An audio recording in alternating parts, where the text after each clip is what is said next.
Bonjour, on se retrouve aujourd'hui pour l'unboxing et la présentation du Redmi 9C.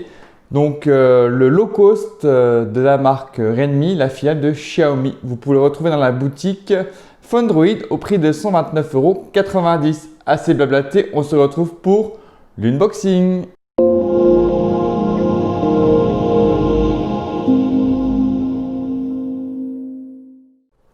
La boîte, alors emballage très simple pour Redmi 9C, le Redmi 9C, donc voilà. La photo du smartphone, en dessous les spécificités, donc on est sur 2 Go de RAM, 32 Go de stockage, on est sur la version Twilight Blue, donc en version globale. Bon, à savoir que le Redmi 9C donc, se positionne entre le Redmi 9A et le Redmi 9. Alors on va le démarrer. Hop, on fera tout le smartphone après. Au niveau de l'emballage, donc trombone d'extraction de carte SIM, à savoir que le smartphone a déjà été essayé par un YouTuber. Donc voilà, je ne suis pas le premier à l'essayer. Les notices d'utilisation, comme vous pouvez remarquer, pas de coque de protection. Et ça, c'est un peu dommage. Mais bon, voilà, low cost.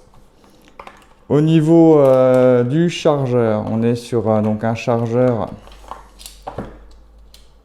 micro USB, donc ouais, donc encore dommage. Bon après low cost, pas d'USB type C. Et au niveau du chargeur, on est sur un chargeur donc de marque donc Redmi, Xiaomi, donc on est sur du 10 watts. Donc rien d'extraordinaire au niveau du packaging, donc on reste sur quelque chose de low cost.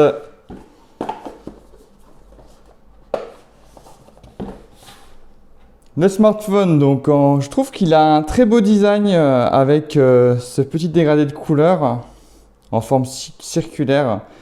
Donc à l'arrière, on retrouve donc une triple caméra. Très design, dans la mode 2020, des capteurs photo donc rectangulaires ou carrés. Donc au niveau de la photographie, on va être sur du 13 millions de pixels plus 2 plus 2. Donc on aura donc un capteur macro, un capteur de profondeur et l'objectif principal en 13.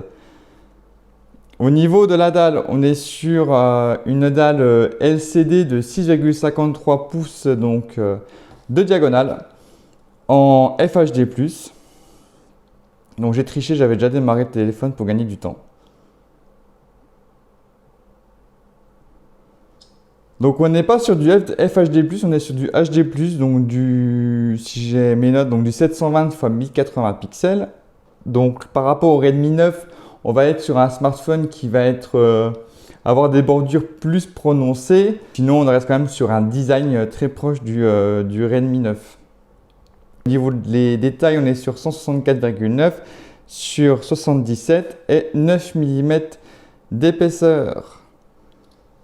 Ensuite, donc, sur le tour du smartphone, sur la tranche basse, on a le port USB, micro USB et le haut-parleur.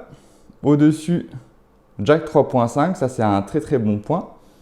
Sur le côté, donc on a le bouton power, le bouton volume plus moins et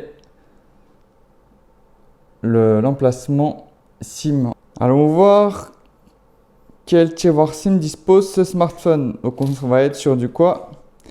Donc voilà, donc on va être sur du 2 cartes nano SIM et une SD. Donc ça c'est un très bon point aussi. Donc voilà pour ce qui est donc du tour du smartphone. Capteur d'empreinte digitale arrière, du simple. Au niveau de l'autonomie, on va être sur une batterie de 5000 mAh, donc 20 mAh de moins que le Redmi 9 en charge 10 watts. Donc je pense que ça va être très sympa au niveau de l'autonomie. Alors pour ce qui concerne le processeur, on est sur un Helio G35, donc vraiment un très petit processeur pour ce type de smartphone. Donc ça va être un octo-core avec du Cortex A53 en 4 x 2,3 GHz et en A53 aussi, mais en 4 x 1,8 GHz. Avec un GPU PowerVR GE8320.